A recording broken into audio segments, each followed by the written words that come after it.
سيدنا مولانا محمد بن عبد الله وعلى آله وصحبه من والاه ولا حول ولا قوة إلا بالله سبحان الله الحمد لله ولا إله إلا الله أكبر ولا حول ولا قوة إلا بالله العلي العظيم عدد كل حرف كتب ويكتب أبد الآبدين ودهر الداهرين سبحانك لا علم لنا إلا ما علمتنا إنك أنت العليم الحكيم نوينا التعلم والتعليم والنفع والانتفاع والتذكر والتذكير والإفادة والاستفادة والحث على التمسك بكتاب الله وسنة رسوله والدعاء إلى الهدى والدلال على الخير ابتغاء وجه الله ومرضاته وقربه وثوابه سبحانه وتعالى.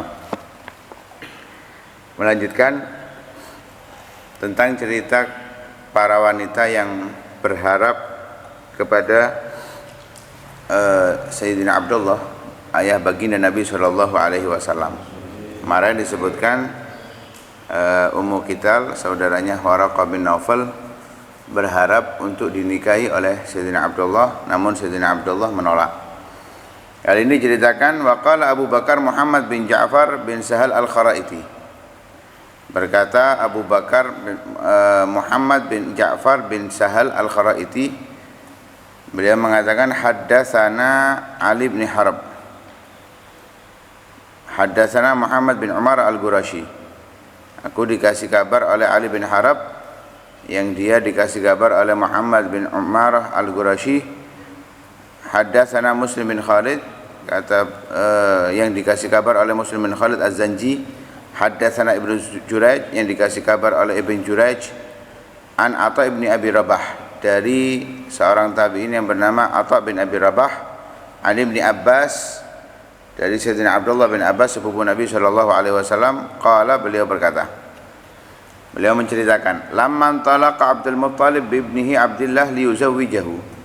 Ketika Sayyidina Abdul Muttalib berjalan menuju rumah Sayyidah Aminah dengan seputranya Sayyidina Abdullah untuk dinikahkan, marra bihi ala kahinatin min ahli Tubalah mutahawwidah, melewati seorang wanita kahinah, peramal dari ahli Tubalah yang saat itu beragama Yahudi. Qad qara'atil kutub, yang mana perempuan ini sudah banyak membaca kitab-kitab yang diturunkan oleh Allah, dari Zabur, Taurat. Artinya mengerti tentang akan munculnya seorang nabi, itu tahu, tanda-tandanya sudah diketahui. Nah, itu dalam surat Al-Baqarah, ya'rifunahu kama ya'rifuna abna'ahum. Mereka ini orang-orang Yahud mengenal nabi seperti mengenal putra mereka sendiri. Tanda-tandanya itu jelas, dari sebelum kelahiran, saat kelahiran, sampai perkembangannya itu mereka tahu hal itu. Hanya saja mereka menolak kebenaran tersebut. Akhirnya ya, perempuan itu bernama Fatimah binti Murrah al-Khuz'amiyah. Fatimah binti Murrah al-Khuz'amiyah. Far'at nuran nubuwah fi wajhi Abdillah. Fatimah ini melihat ada cahaya kenabian yang ada di wajahnya Sayyidina Abdullah. Akhirnya berkata, ya fata, wahai seorang pemuda, halaka antaka aliyal an wa u'tiyaka mi'atan minal ibil. Maukah kamu menyetubuhiku saat ini dan aku kasih 100 onta? Yang kemarin sudah diceritakan bahwa diawali banyak perempuan itu yang mengharap dinikahi, bahkan hanya sekedar disetubuhi aja tanpa pernikahan. Berharap apa? Pindah cahaya kenabian itu ke dirinya. Hanya itu aja yang diinginkan, selebihnya enggak. Sampai rela ingin disetubui oleh ayahnya Nabi SAW. Maka dijawab oleh Sayyidina Abdullah dengan sebuah syair, ammal haramu fal mamatu dunahu wal hillu la hilla fastabinahu fa kaifa bil amri alladhi tabghinahu. Adapun perbuatan haram, maka lebih baik mati daripada menjalankan sesuatu yang diharamkan. Adapun halal, ya masih dilihat dulu halal ini baik atau tidak untuk dilakukan. Apalagi yang kamu inginkan sudah nggak masuk akal. Ditolak oleh Sayyidina Abdullah bagi ayah baginda Nabi Shallallahu Alaihi Wasallam. Karena itu di dalam masalah ini seorang syair yang bernama Dr. Muhammad Sulaiman yang menceritakan tentang bagaimana keinginan para wanita saat itu untuk mendapatkan Abdullah atau bahkan hanya sekedar bersetubuh dengannya, dan menjelaskan bagaimana rasa malunya Sayyidina Abdullah dan tidak ingin melakukan sesuatu yang haram, ta'affuf, menjaga diri daripada sesuatu yang haram. Itu ada bait syair yang sangat panjang.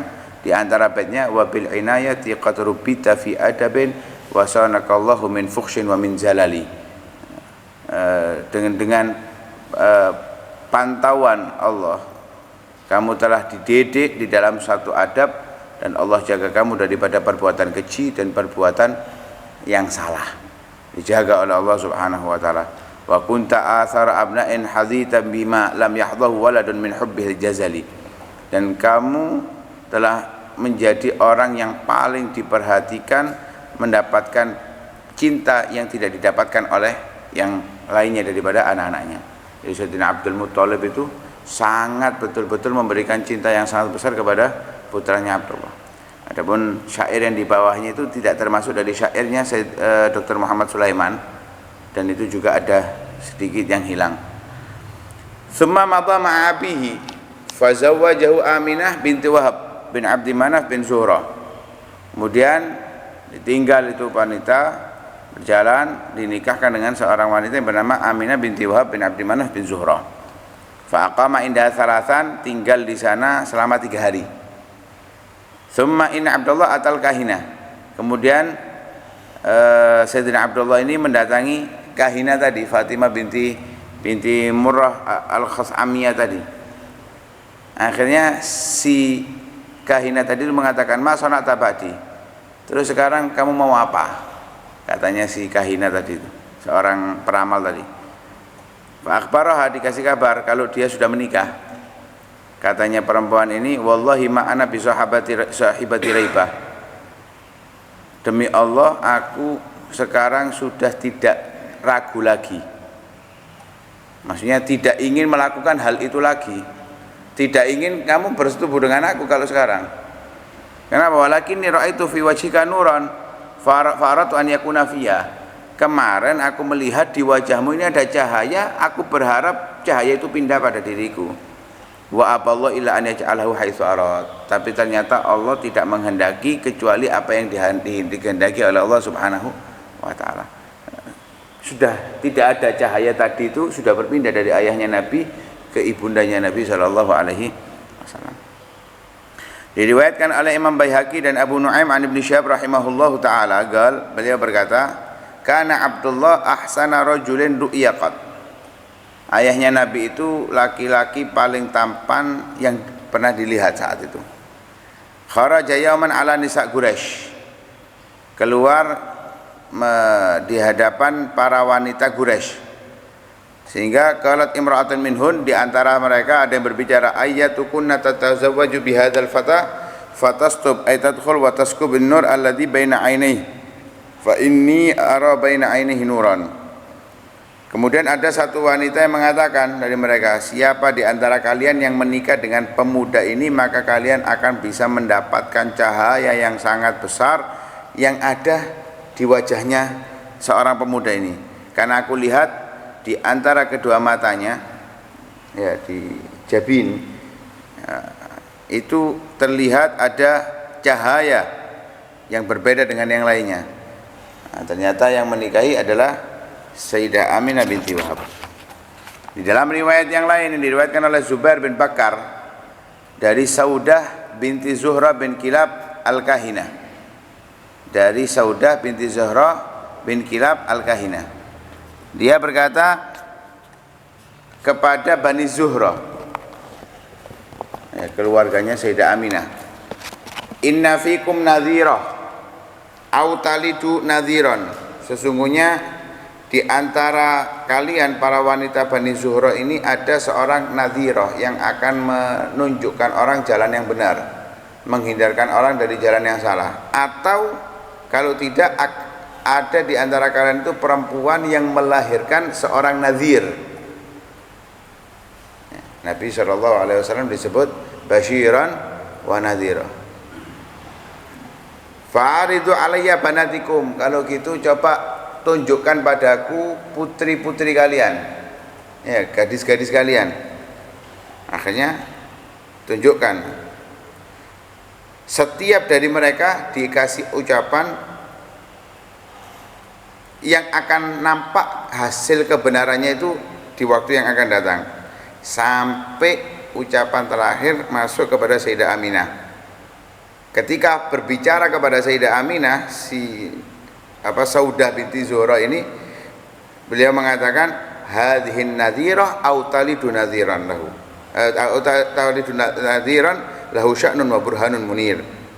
Ini adalah nadhirah, seorang perempuan yang akan menunjukkan kebenaran atau mengingatkan orang dari kesalahan, atau paling tidak dia akan melahirkan seorang laki-laki yang akan menunjukkan kebenaran dan dia memiliki kedudukan yang tinggi dan petunjuk yang sangat jelas. Lah begitulah wa hakadha sanallahu nabiyana sallallahu alaihi wasallam min lausil jahiliyah wa sifahiha fa hadatsa ma akhbara anhu nabi sallallahu alaihi wasallam ba'da dzalik.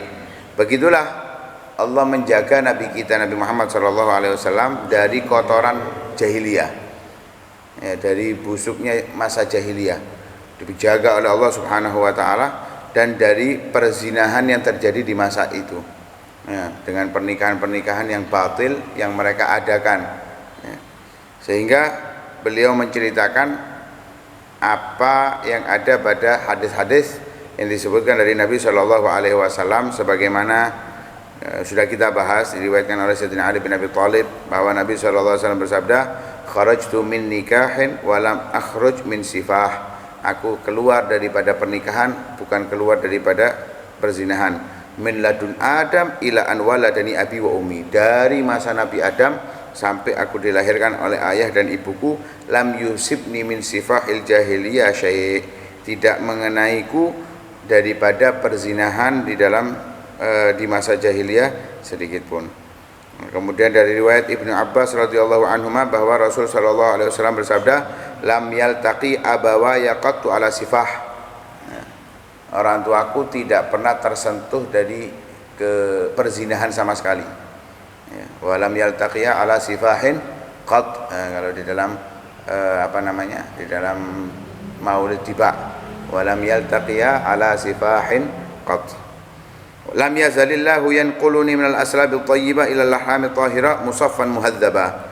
Ya, Allah selalu memindah aku daripada tulang sulbi yang baik menuju rahim-rahim yang suci, dibersihkan dan perbaiki oleh Allah Subhanahu wa ta'ala. Wala tatasha'ab syu'batan illa kuntu fi khairihima, dan tidak bercabang dua cabang kecuali aku berada di cabang yang terbaik. Ya, dari Nabi Adam ke turun Nabi Syekh, dari Nabi Syekh ke anaknya dipilihkan yang terbaik daripada anak-anaknya Nabi Syekh, dari Nabi Syekh ke turun dari anaknya Nabi Syekh dipilihkan yang terbaik dari anak ini, sampai ke Bani Hashim. Dari Bani Hashim pun dipilihkan dari Abdul Muttalib, dari Abdul Muttalib pun dipilihkan dari Abdullah, yang terbaik daripada yang terbaik. Pokoknya tidak bercabang kecuali dari cabang itu dipilihkan oleh Allah dari yang terbaik, sampai Nabi Shallallahu Alaihi Wasallam. Wa yu'ayyidu dzalika ma fil hadits syarif an Abi Hurairah radhiyallahu anhu anna Rasulullah sallallahu alaihi wasallam qala bu'itsu min khairi quruni bani Adam qarnan fa qarnan hatta kuntu minal qarni alladzi kuntu fihi. Dan ini dikuati lagi oleh hadis dari Abi Hurairah radhiyallahu anhu bahwa Rasulullah SAW bersabda, aku diutus oleh Allah pada sebaik kurun masa daripada masanya masa-masa dari manusia. Ya, dari masa manusia, masa terbaik adalah masa Nabi Shallallahu Alaihi Wasallam, masa munculnya Islam dengan yang sempurna. Begitu juga diriwayatkan oleh Imam Al-Baihaqi di dalam kitab Dalailun Nubuwah. Begitu juga dalam Tirmidzi, dan dikuatkan, dianggap hadisnya itu hadis hasan oleh Imam Tirmidzi dari Sayyidina Abbas bin Abdul Muttalib radhiyallahu anhu. Beliau berkata, qala Nabi sallallahu alaihi wasallam, Nabi sallallahu alaihi wasallam bersabda, innallaha khalaqal khalqa faja'alani min khairihim min khairi qarnihim. Allah itu ketika menciptakan makhluk, Allah menjadikan aku di antara makhluk yang terbaik. Dan aku dijadikan oleh Allah di antara makhluk yang terbaik dan di masa yang paling terbaik. Tsumma takhayyalal gabaila faja'alani min khairi qabilah. Kemudian Allah milih, setelah milih makhluk, Allah jadikan Nabi Muhammad yang terbaik daripada makhluk. Kemudian masa, Allah jadikan Nabi Muhammad di masa yang terbaik. Kemudian Allah pilihkan qabilah, ya, suku, Allah pilihkan suku yang terbaik. Tsumma takhayyalal buyut, Allah pilihkan tempat untuk tinggalnya Nabi, masa hidupnya Nabi di dunia. Faja'alani min khairi buyutihim, Allah lahirkan Nabi di tempat yang termulia, yaitu di Makkah Al-Mukarramah. Nah, sehingga fa'ana khairuhum nafsan wa khairuhum baitan. Dari situlah aku menjadi manusia yang terbaik dan tempat yang aku tinggali tempat yang terbaik. Apapun yang berhubungan Nabi menjadi yang terbaik. Nah, di sini menjelaskan kepada kita bahwa apa yang disebutkan oleh Ashabul Mawalid, daripada pengarang-pengarang maulid, mereka menceritakan bahwa kesucian orang tua Nabi Shallallahu Alaihi Wasallam itu bentuk penjagaan Allah kepada Nabi Muhammad. Nah, sehingga orang-orang yang menuduh tidak baik orang tuanya Nabi Shallallahu Alaihi Wasallam perlu dipertanyakan keimanannya kepada Nabi Shallallahu Alaihi Wasallam. Walaupun mereka membawa dalil A, B, C dan D, itu perlu dipertanyakan keimanannya. Bagaimana mungkin seorang yang dipilihkan, tempat aja dipilihkan, apalagi jalurnya, tempat tinggalnya dipilihkan oleh Allah yang terbaik. Masa lalunya Nabi, sebelum munculnya Nabi, cahayanya Nabi ini ditempatkan di tempat yang nggak baik, nggak mungkin. Jasad dengan nur, itu jelas nur itu lebih afdal daripada jasad. Lah kalau jasadnya Nabi aja ditempatkan oleh Allah di tempat yang mulia, yaitu Mekah, bagaimana dengan cahayanya Nabi Shallallahu Alaihi Wasallam? Nggak mungkin di sembarang sulbi dan tidak mungkin di sembarang rahim. Pasti di sulbi yang terbaik dan di rahim yang terbaik. Wallahu a'lam. Hadratin Nabi sallallahu alaihi wasallam. Al-Fatihah.